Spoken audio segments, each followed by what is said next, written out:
Hey, how you doing, everyone? Cool, that was loud, wasn't it? I feel like I'm reading the news today. I got these lapel mics on and stuff. Cool. Right, my name's Ryan Mancey, and I'm going to be taking you for this next presentation, which is called How to Make Skydives and Influence People. Now, before we start out, I'm going to talk to you a little bit about myself. It's very self-indulgent, I know. All right? But, yeah, I'm a skydiver. Is anyone in this room not a skydiver?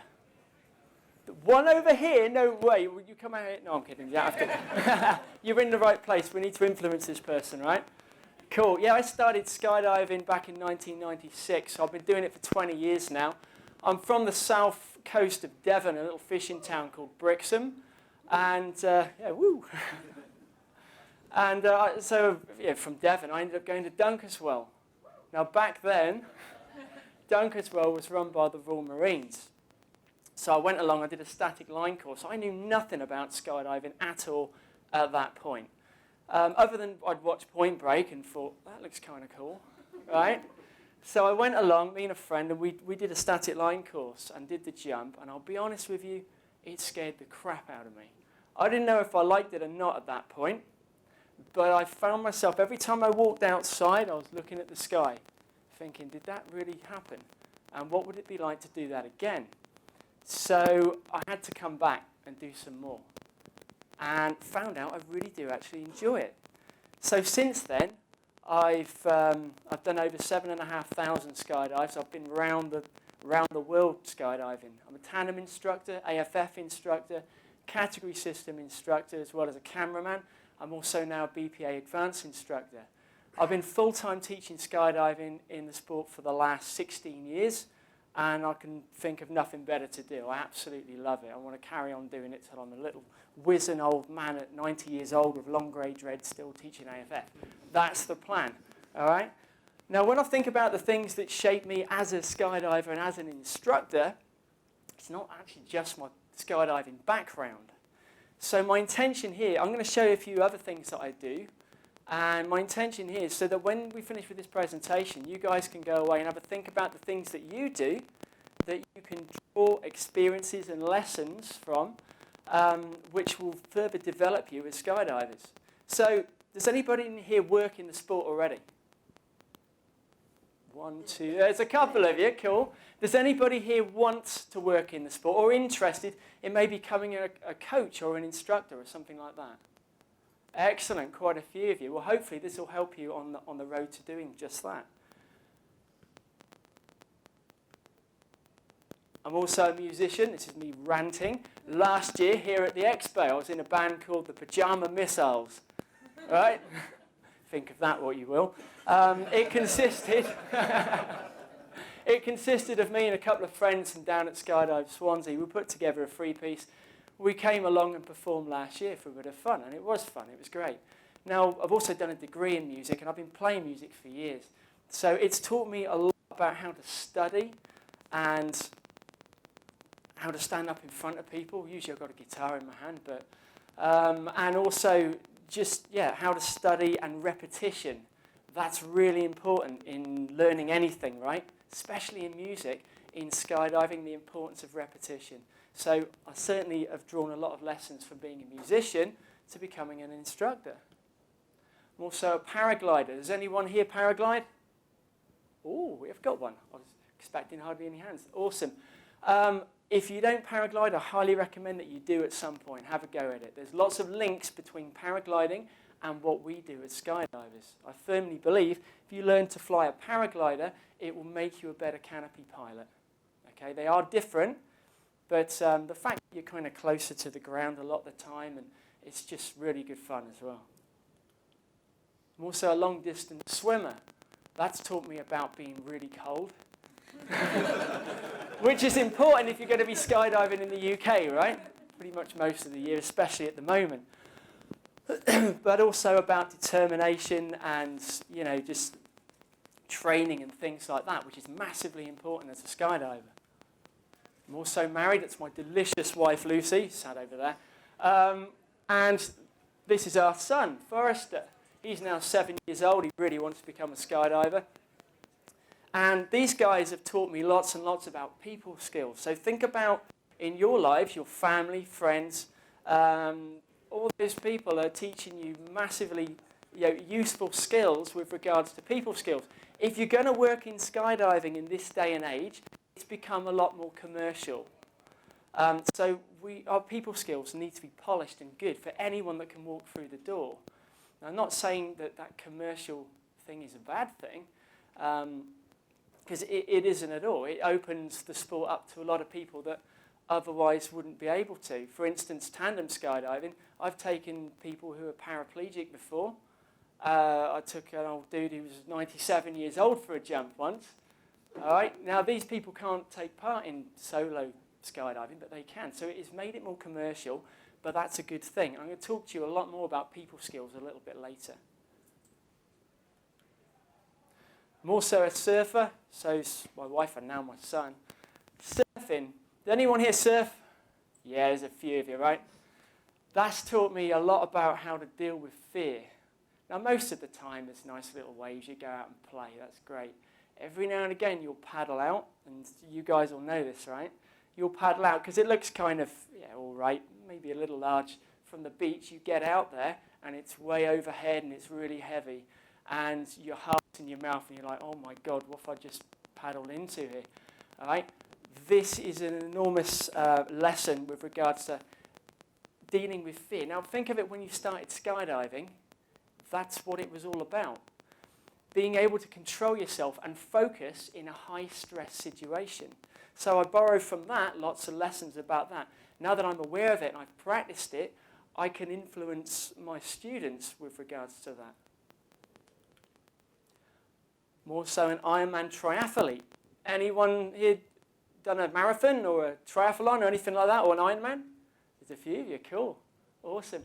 A couple of years ago, really wanted to get myself to a high level of fitness. Now I thought, well, how do I do that? I mean, I like running and swimming and stuff like that.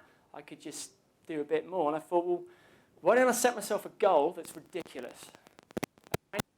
Because the way I looked at it, I wouldn't be able to complete an Ironman triathlon, and I've never done a triathlon before, unless I was in a good shape of fitness. So I thought, aim high, that's what I'm going to do. One thing I've learned from this is about goal setting. If you set your goal high, you will train for it. All right? For those of you who don't know, an Ironman triathlon is a 2.4 mile swim in the sea, then 112 miles on a bike, and then a full marathon at the end of that.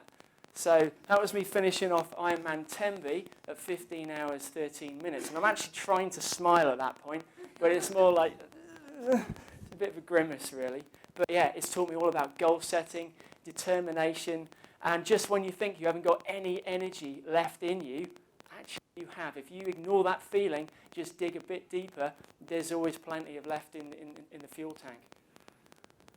So, why do I do all these things? Yes, I enjoy them. It's fun, all right? But also, I firmly believe, as you expand, so do those around you.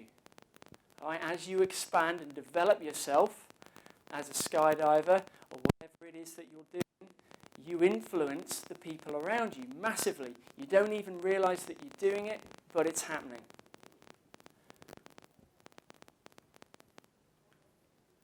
So the aim really of this presentation is to give you some tools and strategies to help you develop as skydivers, as coaches or instructors or teammates, whatever it is that you want to do in the sport. So in order to do this, we're going to look at 4 areas. We're going to cover a bit about the learning experience, people skills, skydiving, as well as good health for skydiving. That's something that isn't spoken too much about in our sport, and I think it should. So we're going to cover a little bit. I mean, to be fair, we could speak for about a whole day on each one of these and still have plenty to say. All right? But hopefully I'm going to give you a few seeds to germinate in your minds, and you can be able to think about these areas and how you can kind of develop yourselves to become better skydivers, influence other people. So first of all, the learning experience. Here's our little stick man. Now, here's his body, and here's his mind. we've split the mind up into two parts. We've got the conscious mind and the subconscious mind. Now, I think any psychologist is going to tell you, actually, the way the mind works is a little bit more complicated than that. But for our purposes, bear with me, this is going to work out, okay? So, look at it this way. As we go through our day-to-day life, we experience life through our five senses. Hearing, seeing, touching, smelling, and taste. Those senses are hardwired directly to our conscious mind. The conscious mind we're in control of. You control it by focus. So when you focus on something, that's you controlling your conscious mind. Now the conscious mind is there for critical thinking, decision-making, judgments, planning, as well as short-term memory. If you focus your conscious mind on something for long enough, with enough intensity, or enough repetition, it then sinks into your subconscious where it becomes a habit or pattern. So, yeah, the subconscious is there for habits, patterns, emotions. It's the emotional part of the mind. Also, bodily function, such as you don't have to think too, not that. You don't have to think too hard about keeping your heart beating at the right pace through the day. All right, how many times it's going to beat per second, per minute, per day. That naturally happens. Likewise, you don't think too hard about having to keep body temperature regulated and things like that. That's the subconscious doing all that. You don't have to think about it. It's like the autopilot part of a person. It's also where we tend to hold a lot of long-term memory. So, how do people learn? This is an important question, especially if you're going to become a coach or an instructor in this sport, but also if you want to learn anything, really. So how do people learn? Big question, surprisingly simple answer. People learn by creating a link between the known and the unknown. I repeat that, it's really important. People learn by creating a link between the known and the unknown. People. Now, you guys all understand this. This is second nature now. But when you're starting out, it kind of takes a bit of thinking. Quite simple. If we can link it between something that they already know about and what we're teaching them, they'll have understanding like that. So a common one is the shuttlecock. Everyone knows what a shuttlecock is, right? You throw it in the air, it always falls the same way. Why? Because it's aerodynamic in shape. It has that lower central gravity at the bottom, then the flight, and it always falls in control. So if you liken that shuttlecock to an arched body position with the hips being the lower central gravity, the arms and legs being the flight, now we have understanding. Truth is, you can learn or teach anything in this manner. Anything, no matter how complicated it is. If you want to go out there and learn stem cell theory or advanced algebra or rocket science or something that seems absolutely wild, right? If you can get someone to explain it to you in such a way that they lead to something you already know about, you'll be able to learn it. So that's a really handy tip for you if you're becoming a coach or an instructor, or indeed just want to learn anything. Another mega important of the learning process is the ability to focus. Without focus, we don't have learning. All right, so how can we get better focus? Well, think about it. What I mentioned earlier with regards to as we go through our daily life, our five senses are picking up all that information, hardwiring it directly to your conscious mind. Now, it's up to you what you then focus on. If we focus on everything, we go crazy for sure. You'd be in a state of sensory overload. All right, now, I'm stood here. I can hear my voice not only coming from me speaking, but I can hear it through speaking.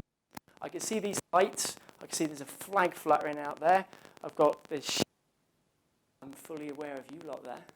All right. As I'm moving, I can feel my weight shifting from one foot to the other. I've got all this sensory input. Now, if I focus on every single thing, I'm going to be just in the corner like, ooh, freaking out, right? And then some people with white coats are going to take me off to a safe place. So you could say that we're actually deletion creatures. We delete most of the stuff coming through. And we do that by focusing on what's important to us.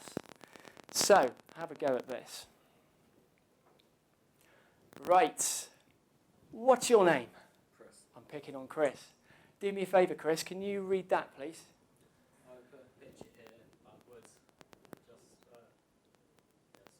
back to front. It is. Well, it's actually not back to front. I would put a picture here, but it would just distract you. You actually did very well there. The truth is, the way that the words are positioned, the size of the letters, is really distracting. All right? Thank you, Chris. So, really, if you want to have better focus, or indeed get someone else to focus, it's very simple. Eliminate the distractions. If you can eliminate distractions, you've got one thing to focus on, right? That's really useful. If, for instance, you're an instructor or a coach, really good habit to get into is just before you turn up to your classroom or briefing area, whatever area it is that you're using, just go and double check there's no distractions. If someone's left their rig in the corner to a first-time jumper coming in that's about something else, a rig's pretty, you know what I mean? They're like, that's pretty damn interesting. I've seen one of those on a movie a while ago, you know? So that's where their focus is going to be, not on what you're trying to teach them. Get rid of all the distractions, get in a habit of it. Now, when I came in here, I had to look around and think, right, what could be the distractions in here? And I thought, I found this, right? This is a lady called Pam Snow. She's one hell of a distraction, right? If she's in this room and there's young men in the room, that could be a problem. So I had to get rid of the distraction. So goodbye, Pam. Now everyone can focus. Okay? Sweeties, they're one hell of a distraction. So we got to get rid of them, for sure. Get rid of all the sweets. Woo! Sorry, they've got a camera then. So yeah, get rid of the distractions and we have focus. Right. So far, we've covered a little bit about the learning experience. Now, like I said, there's so much we could cover in this one topic. And if you go on a BPA course to become an instructor or a coach, then you're going to get a lecture and have a paper all on the BPA methods of instruction, which is a really useful thing to learn about, okay? This is kind of an extension of that. Does anybody have any questions before I move on? No worries. Bear in mind, you're going to be able to ask questions at the end if there's something you think about as well. Right, let's move on. Next, we're going to cover people skills. Now, as I mentioned, this day and age, especially with tandem skydiving, we've got a very big, broad range of people coming through the door. So how I'm going to communicate with you lot, all right, is very different to how I'm going to communicate with someone that's just coming through the door, you know, a tandem student with their family. And we've all seen that in the aircraft a few times now, haven't we? There's a difference, all right? If you're going to be a coach or an instructor, you need to step up and become professional with this. We all need to be singing off the same song sheet. So, pretty much people skills comes down to communication skills. I believe there's two different types of communication. There's communication with other people, which is something we're all very aware of, and the communication with yourself. That's not something people think too much about that much, because talking to yourself is like the first sign of madness, right? But we're going to cover that in just a moment.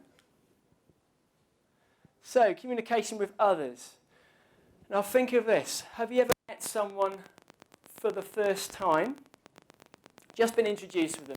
There's something about them you just don't like. All right? You're like, great, I've got to work with this guy. Brilliant. He hasn't even spoken a word to you, but there's something about him you're like, not sure about this one. Likewise, it might be the other way. You've just met someone for the first time, and this is my kind of dude. We're going to get on just fine. All right? Well, as it would turn out, there's a reason for that. People like people who are just like them, or what they would like to be.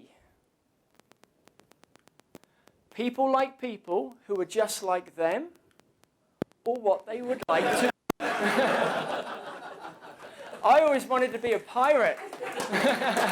Thank you very much. I became a skydive instructor instead, which is kind of a similar role when you think about it.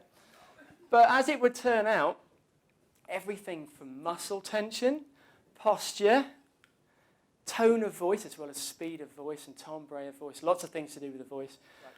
It's 10 qualities that you have to have in your personality that once you're aware of, you can then work on. And, you know, if you're working in the sport in this day and age, it's absolutely essential. And from a moral point of view, it's the right way to be. So that's with regards to communication with other people. Now we're going to talk a bit about communication with yourself. Now, self-communication, this is going to seem a bit weird, but I guarantee you, all day long, you're asking yourself questions. Don't even realise you're doing it half the time. So, as a, say for instance, I've got a pen, right, and I'm walking around and I drop my pen. Yeah, well, drop the pen, no worries. I just did it again. What the hell's wrong with me today, honestly? What do I keep doing this for? I might not even ask the question out loud, but I'm asking it. With my conscious mind, I focus on what was happening. I asked, using the conscious mind, what the hell is wrong with me today? Or what am I doing? Now, not expecting an answer back, but your subconscious will most certainly give you an answer. Not one that you're necessarily going to hear, but you'll feel, because the subconscious, the emotional part of the mind. And the answer might be something like, because you're clumsy, because you're not very good, rubbish.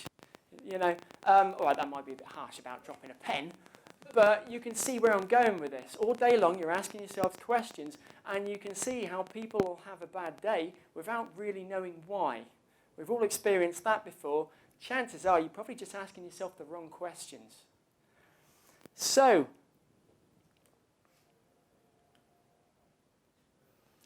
if we change the way we ask questions to ourselves, it has a dramatic effect on how we then do things. It's quite simple. Improve the quality of your questions. How do we do this? All right. As an instructor, a student doesn't understand a certain concept I'm trying to teach them. So I go, okay, the guy doesn't understand. And a question I could then ask is, why doesn't he get this? I've explained it a few times, he's still not getting it. Why the hell doesn't he get it? My subconscious then answers back, because he's not a very good student. He's an imbecile, in fact. Does that put me in a good state to then deal with it? Remember, I'm probably not going to hear this. I'm going to feel it, though. I'm going to start getting frustrated, or worse still, because you're not a very good instructor.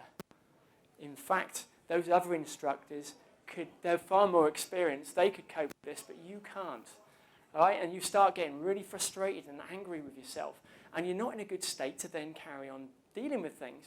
So if we change the quality of the question, so the student doesn't understand the concept, no worries. Think of a different question. What resources do I have around me right now that I can better explain this subject?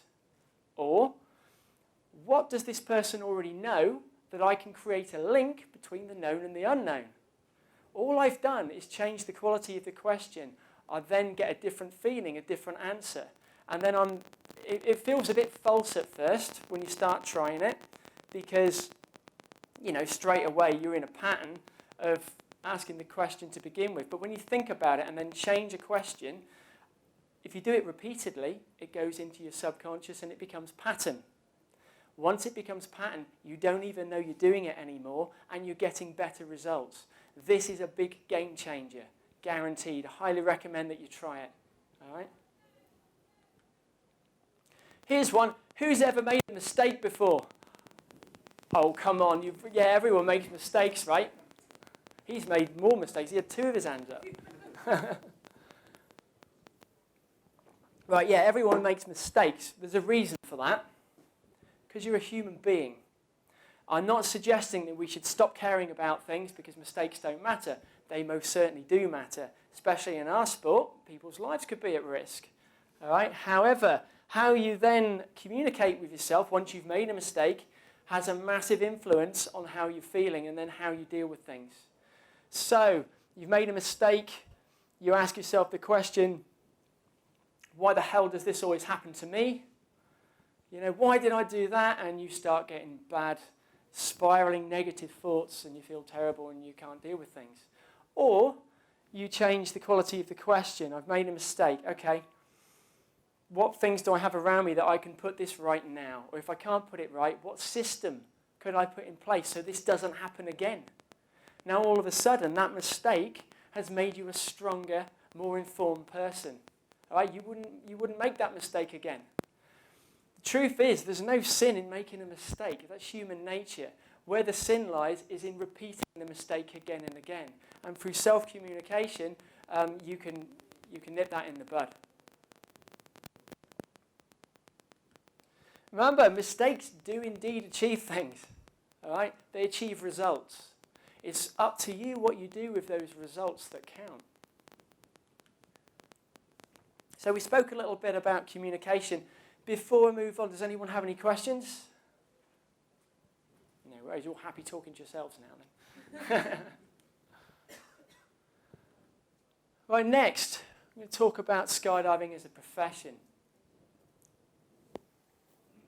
It's something I'm particularly passionate about. I've been doing it for the last 16 years, and I'm now aware a lot of you guys want to follow that road as well, which is great.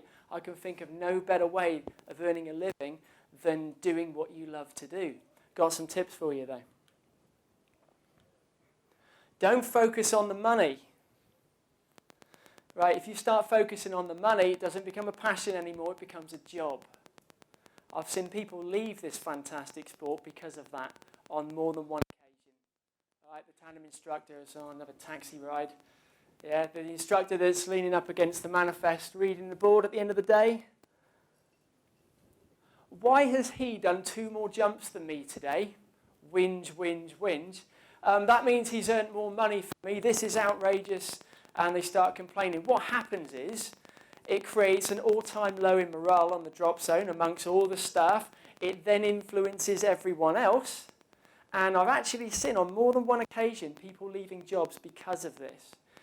So if you want to earn more money, it's quite simple. You have to bring more value. Put your focus on the value you bring, not on the money. Remember, you get paid according to whatever value you bring to the marketplace. That's really important in any industry. It's especially important in ours. You get paid according to whatever value you bring to the marketplace. So, how can we bring more value? Let's have a look. Know your role. Doesn't matter what it is, know it inside out. If you're a packer, then learn about the different closing sequences on the various containers. Read all the articles in the magazine. Do some research online with different canopies, different lines, the different bungees, different stowing techniques. We've got to be, look at it this way, we're living in the information age. There's no shortage of information out there. You've got to become philosophers. What do I mean by that? Philosophy is the ability to gather information, sort through it, and decide what's important to you, and then use that information. All right? If you're an instructor, watch other instructors, especially the guys who've been doing it for donkey's years, right? I'm still a baby in this. I've been doing it 16 years. I've worked with people who have been doing it for 30 or 40 years. I've learned so much off them just watching them or working with them. So if you're an instructor, learn from the people that have been doing it for ages. Read all the incident reports. I know it's a bit morbid, but I would personally rather learn from other people's mistakes than my own, right? So yeah, know your role inside out. That being said, don't be a one-trick pony. Whilst it's of the utmost importance that you know each role inside out, why not take on more? You're far more employable and useful to a PTO. Everyone know what a PTO is? Parachute Training Organisation. We're not drop zones anymore. Well, you and I know it as a drop zone, yeah? But officially, we're parachute training organisations, PTOs. So you're far more employable to a PTO if you're multi-skilled or multi-rated. If you can do camera and tandems and AFF, and you can get on the packing mat if needed as well, then you're far more likely to bring more value to that centre and therefore earn more money without even having to think about the money. So if you're an FS coach, why not become an AFF instructor or start working towards it? Or become a category system instructor. Think of the value you can bring to someone that's never even done a jump before. You can take them, train them up for their first skydive experience, and then carry on teaching them until some fairly advanced ways of flying, like four-way and things like that. The amount of value you've just brought to that person and the influence you've had on them then spreads, okay, with the people that they're all jumping with. So it's not about focusing on money and earning more, but if you focus on value and bring in more value, you'll end up earning more anyway. So there's a couple of tips for skydiving as a profession, and obviously this is something we could go into a lot more detail and speak for many hours on it. But hopefully that's a couple of things that you can start thinking about, you know, working on yourselves, developing your skills. If you know more than one role, you also become a lot more experienced and knowledgeable. All right, and then that, you influence others, that then spreads like wildfire through the sport. I mean, this has changed dramatically, even in the time that I've been jumping, the last 20 years. People's general awareness of everything, from canopy flight to how we teach people, various other things. People's general awareness has just gone through the roof. And it all comes down to this, really. Good health for skydiving. This is a subject we don't always talk too much about. I think we should.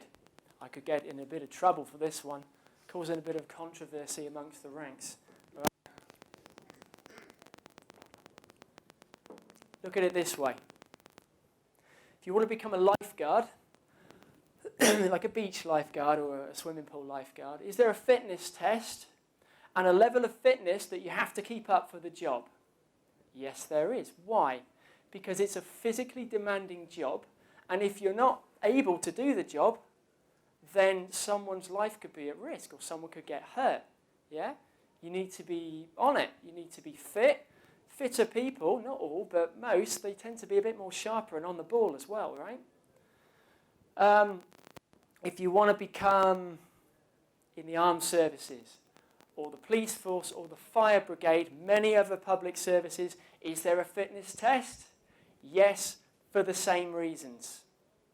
If you want to become a wind tunnel instructor, are there any wind tunnel instructors in here? No? Well, if you want to become a wind tunnel instructor, is there a fitness test and a level of fitness to keep up to? Believe it or not, yes, there is. But if you want to become a skydive instructor, is there a fitness test? No. I'm not suggesting that what we've been doing is wrong, because it's not just the UK. I've worked all around the world. Australia, New Zealand, the States, various places around Europe. No one does this. All right? We have a fantastic culture of safety in our sport. So I'm not saying what we've been doing is wrong. I'm looking at ways we can step up and improve things. And if you're going to become an instructor or a coach, that's what it's about. It's about stepping up, taking responsibility for yourself as well as other people. So, let's have a look at fitness first of all. So, with regards to fitness, we've got to think first of all, before we get into that, about what the job actually entails.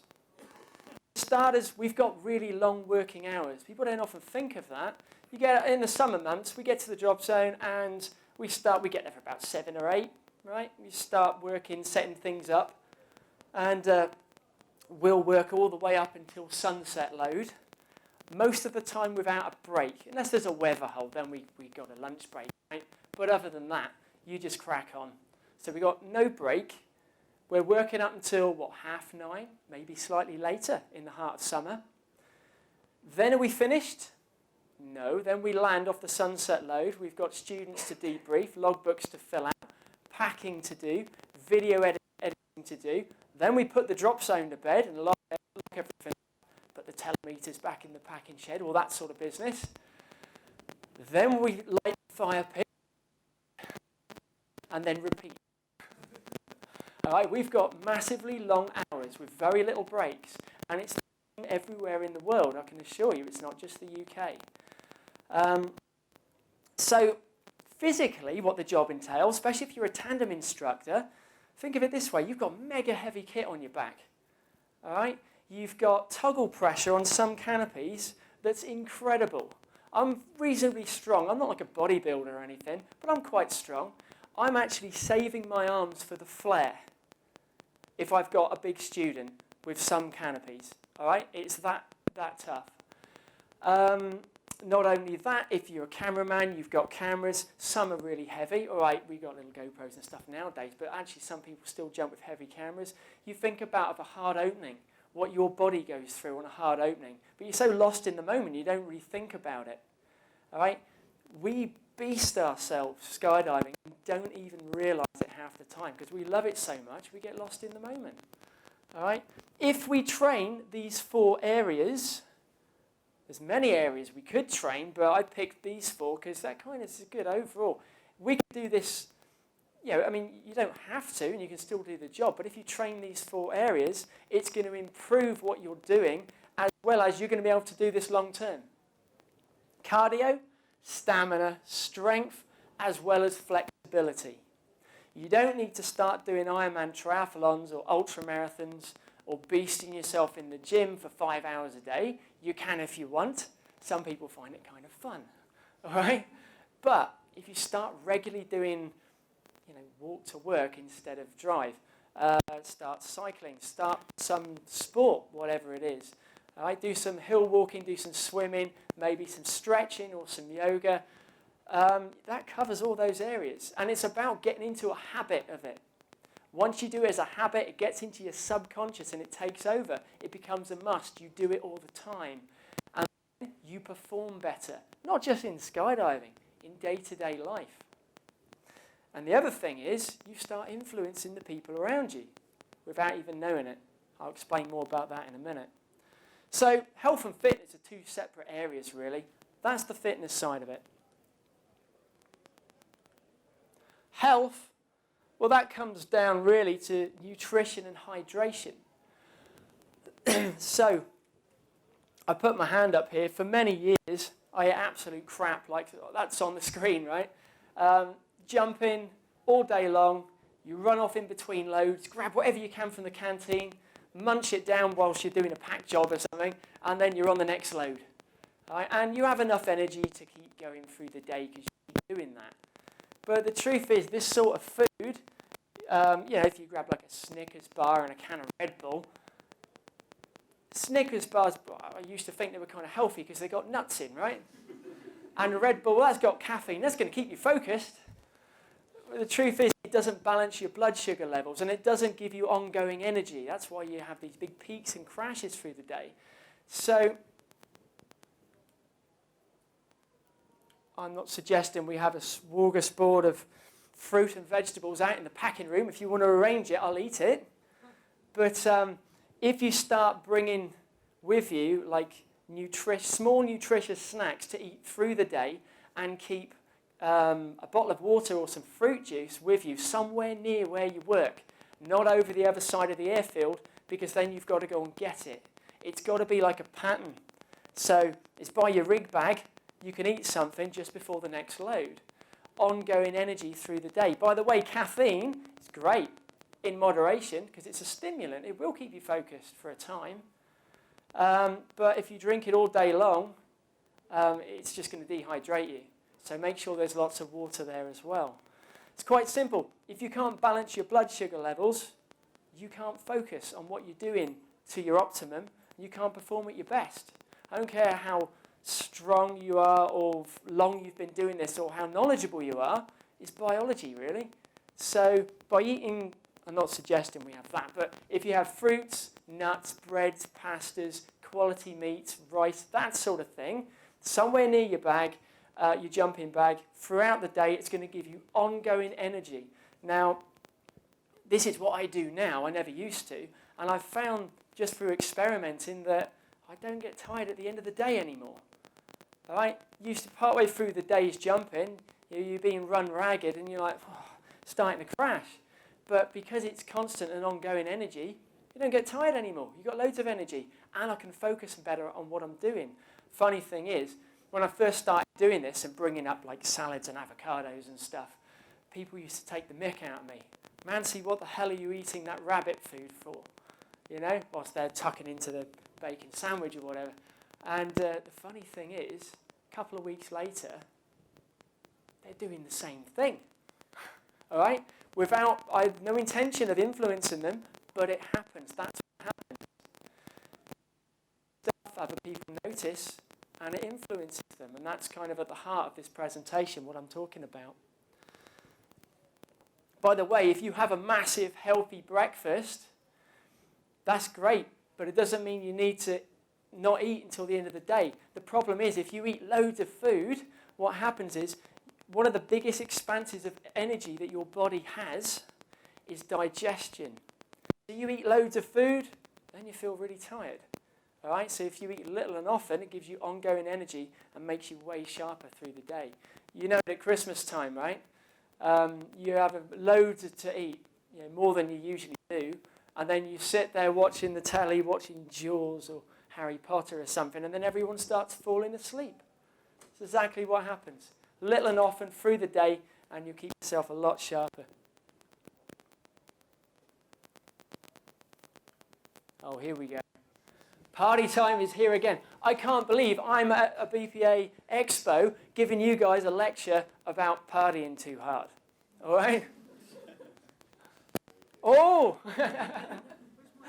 What's going on? Who? It's not one of the council members, is it? Yeah, this is our culture in skydiving. All right? It's not a bad thing. I'm not saying we shouldn't do it. In fact, I'm saying we should. It's what pulls us together. We're renowned for a couple of things: working hard and playing hard. It's what pulls people together that a lot of society doesn't have these in this day and age. It's camaraderie. At the end of the day, we all party hard. It's great fun. All right? And I'm not saying this should stop. In fact, it should carry on. However, there are limits. We've all seen that movie, right? The Hangover. We've all been there. Some of us have kind of learnt this the hard way through the years. If you're hungover, well, look at it this way. There's nothing wrong with partying with all your friends at the end of the day, right? However, if you're still slamming Jaeger bombs at 3:30 in the morning, knowing full well you've got a day's jumping the next day, you probably need to have a word with yourself, all right? Of safety, if we're really hungover and tired and knackered and not able to do the job properly, we can miss an important safety feature. All right, so I'm saying party on. I'm not saying don't, but have your limitations and stick to them. And bear in mind, the way that you're drinking and partying will affect others. You'll influence them. The lesser experienced skydivers will be watching you, whether you're a coach or an instructor or not. All right, and people copy each other because they want to be part of it. It's all part of the fun, right? It's how our sport grows. So have your limitations and stick to them. With all this stuff, really, it comes down to lead by example. If you're going to become a coach or an instructor especially, all right, people will copy what you're doing. So just be aware the way you're acting, the things that you do, the things that you say are being noticed, and people will copy what you're doing. So if we want to create a good culture of safety in our sport, as well as just a good culture of jumping for the right reasons, not jumping to focus on the money. We're doing it because it's an amazing sport. I mean, think about it. How long have we been actually skydiving for? I mean, how many cavemen come out of their caves and looked up at the sky and saw a bird flying? Obviously, they probably didn't know what it was, but I wonder what it looks like from up there, what that would feel like. And then in the last 100 years or so, we've actually created crafts that we can then get in the sky, and it's much more recent than then that we've actually started jumping out of planes and learning to fly our bodies. All right? So rather than just being a job, this is what it's like. Experience is growing and evolving. I think we're going to start growing wings and gills and things for swimming. I'm hoping anyway. So there's a few tips with regards to good health for skydiving. Does everybody have any questions before we move on? No worries. Is everyone inspired to start eating quinoa and lettuces and... Good. Right, so we're going to go through a quick summary. So the idea of this presentation really is to give you tools and strategies to help you develop as skydivers. And in turn, you'll influence the people around you. We've covered 4 areas. The learning experience.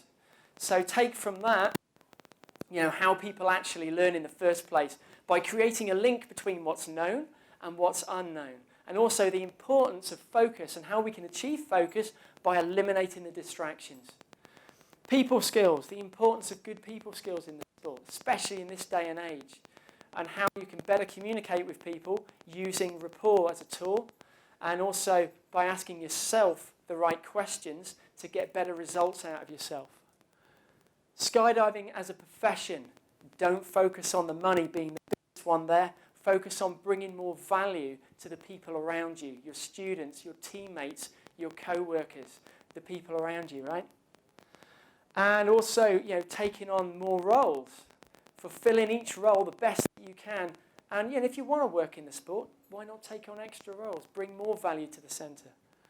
Also, a few tips with regards to good health for skydiving. Don't stop partying, but just don't carry on getting hammered till 4 in the morning and then jump in the next day, right? It's about, he says, why not?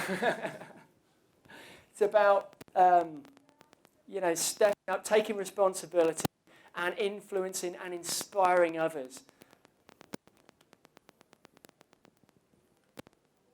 I found this quote. I do quite a lot of reading these days, and there's an author called Anthony Robbins, or Tony Robbins. I'm quite inspired by him. He writes a lot of sort of personal development material. He's also a performance coach in lots of different areas. And this quote, I think, sums up pretty much what this is about. It's not about the goal. It's about growing to become the person who can accomplish the goal. So get out there, develop yourselves, influence other people, and have fun. Thank you so much for listening. My name's Ryan Mancey, and I'll see you in the sky soon.